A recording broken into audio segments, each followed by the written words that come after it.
Благодарам, почитувана колешка, што признавте дека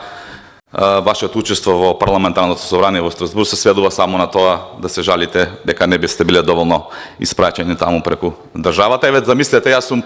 веќе 5-6 година пратеник,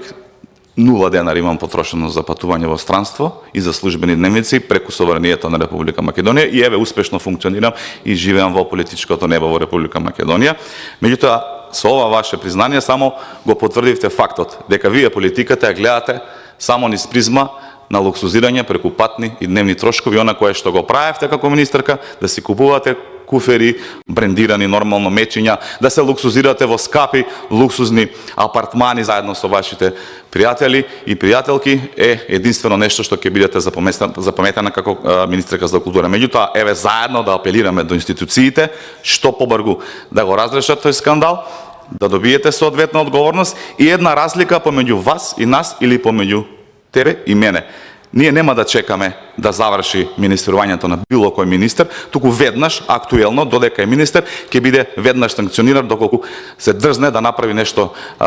недозволено согласно закон, а во последниот период видовте дека тоа е така и со потврда на еден случај во ресорот земјоделие. Благодарам.